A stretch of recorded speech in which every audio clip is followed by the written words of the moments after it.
Assalamualaikum warahmatullahi wabarakatuh. Perkenalkan, nama saya Ignes Putri Hapsari, nomor 20, kelas 10 MIPA 6. Nah, pada kesempatan video kali ini, saya akan menerangkan materi kimia tentang bab hakikat ilmu kimia. Dalam bentuk yang paling sederhana, metode ilmiah terdiri atas tahap-tahap operasional. 1. Pengamatan atau observasi. 2. Mencari pola hasil pengamatan. 3. Perumusan teori. 4. Pengujian teori. Dari 4 tahap metode ilmiah ini, apa sih sebenarnya metode ilmiah itu? Metode ilmiah merupakan landasan dalam penyusunan suatu teori. Dan suatu teori harus dapat dibuktikan kebenarannya yang berdasarkan pengamatan atau fakta empiris. Apabila bukti empiris yang disampaikan tidak sesuai dengan teori yang disusun, maka bukti itu harus dilakukan percobaan ulang dan disusun teori baru yang dapat dimanfaatkan untuk kesejahteraan manusia. Setelah kita mempelajari tentang metode ilmu kimia, sekarang kita masuk dalam hakikat ilmu kimia.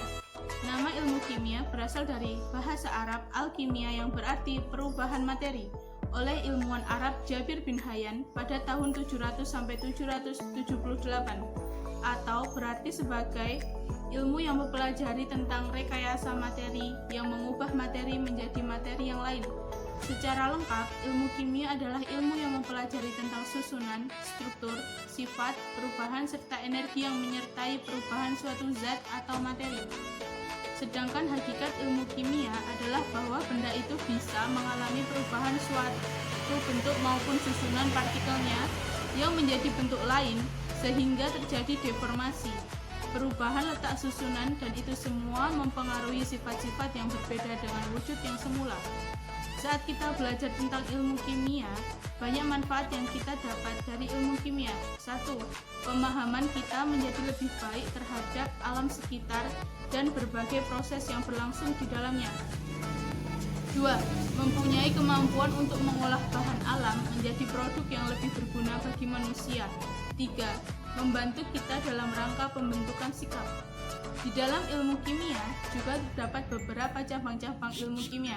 1. Kimia analitalik, atau suatu analisis cuplikan bahan untuk memperoleh pemahaman tentang susunan kimia dan strukturnya. 2.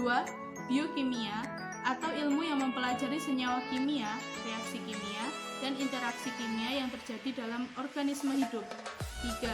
Kimia anorganik, atau mengkaji sifat-sifat dan reaksi senyawa anorganik. 4. Kimia organik, atau mengkaji struktur, sifat, komposisi, mekanisme, dan reaksi senyawa organik. 5. Kimia fisik, atau mengkaji daftar fisik, sistem, dan proses kimia, khususnya energetika dan dinamika sistem dan proses tersebut. 6. Kimia teori, atau studi kimia yang melalui penjabaran teori dasar yang biasanya dalam matematika atau fisika. 7. Kimia nuklir, atau mengkaji tentang bagaimana partikel subatom bergabung dan membentuk inti. Nah, selanjutnya kita akan mempelajari tentang peran kimia dalam kehidupan. 1. Bidang kesehatan. Di dalam bidang kesehatan, bahan kimia sering digunakan sebagai obat-obatan. Obat yang dibuat berdasarkan hasil penelitian terhadap proses dan reaksi kimia, serta bahan-bahan yang berkhasiat secara medis terhadap suatu penyakit.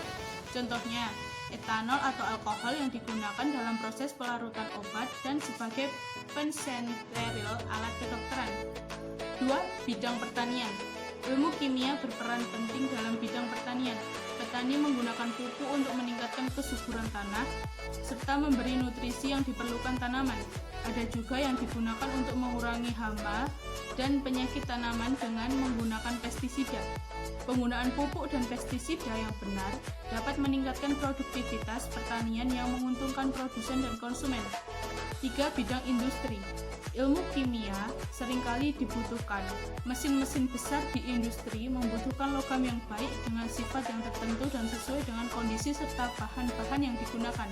Contohnya, semen, kayu, cat, pipa, PVC, dan beton yang dihasilkan melalui riset yang berdasarkan ilmu kimia. Kain sintesis yang kita gunakan juga merupakan hasil penerapan ilmu kimia. 4. Bidang biologi. Mempelajari suatu senyawa-senyawa, unsur-unsur, dan zat pada makhluk hidup berupa karbohidrat, protein, lemak, serta mempelajari metabolisme sel pada makhluk hidup. 5. Bidang arkeologi. Penentuan usia fosil yang bisa dilakukan pada saat ini yang merupakan salah satu hasil penerapan ilmu kimia. Fosil yang ditemukan dapat ditentukan usianya dengan radioisotop karbon 14. Apa sih radioisotop itu? Sebuah isotop yang tidak stabil atau radioaktif dari sebuah unsur yang dapat berubah menjadi unsur lain dengan memberikan radiasi. 6. Bidang hukum. Di dalam bidang hukum digunakan sebagai alat untuk pemeriksaan bukti kriminalitas oleh tim forensik yang menggunakan ilmu kimia di dalamnya.